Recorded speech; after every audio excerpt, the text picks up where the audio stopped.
Hell, I was just sitting here having some dinner and uploading some of my videos when I thought about another interesting Star Trek concept video I could kind of shoot. The economics in the 23rd, 24th century, you know. How exactly does it work?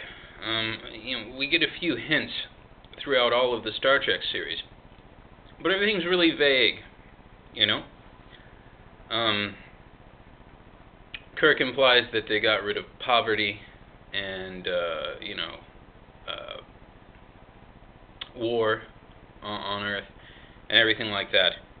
And the way that they did it, and this is really hard for me to believe, but I mean, of course, it's fiction, right? But the way they did it was to get rid of money. Now, you might say, that seems like a strange idea. And perhaps it does. But, really, it is kind of interesting, isn't it?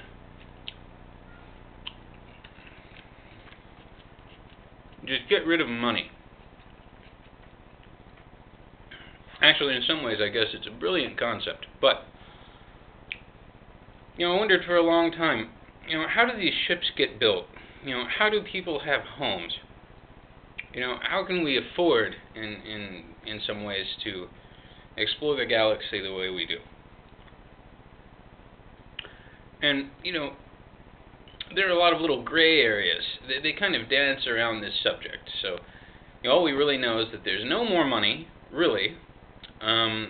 In Next Generation, Data says that the economics of the 24th century work a little bit differently. Or maybe Riker said that. And, you would wonder why people would work. If everybody has a home, and everybody has, everything they need, everybody has a home, and I guess when food replicators came along, then that ended hunger, right? You can just ask for what you want, It remetabolizes garbage or human waste into, different proteins that are, basically simulated food. So it recycles stuff, too. Not a bad plan. But Riker, in one episode of Next Generation, mentioned Federation credits. So do people work for credit of some kind? I wonder. And then those credits can be spent on things, perhaps? And then Jake Sisko in DS9 said that people work to better themselves. Well, that's a nice thought. But I think in a society where no one had any obligations, there'd be a lot of people not working and just, running around, being lazy, staying at home, not doing anything. In fact, I bet, popular to contrary belief in what we see in the shows, I bet there are a lot of people that do exactly that. Nothing. So,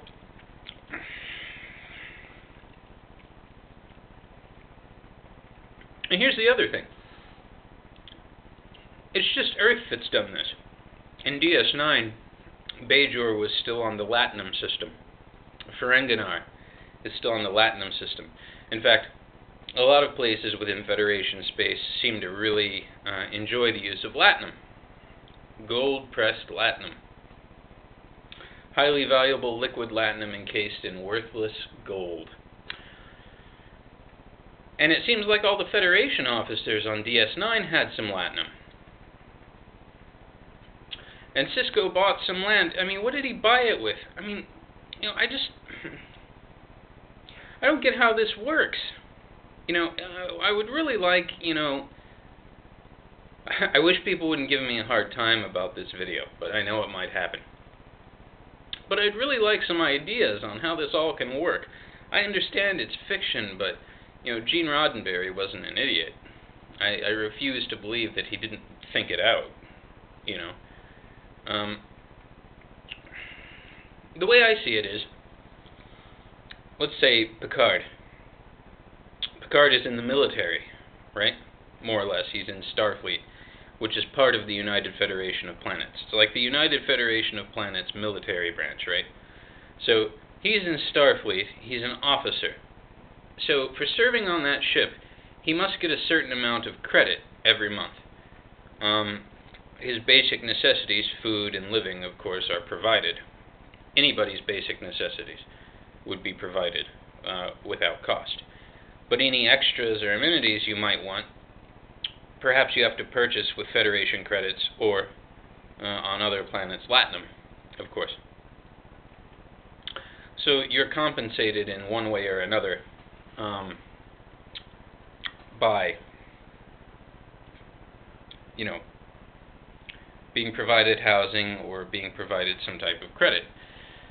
I mean, Ben Sisko goes and buys, a few acres of land on Bajor. I doubt they took Federation credits. He probably had to buy it with Latinum.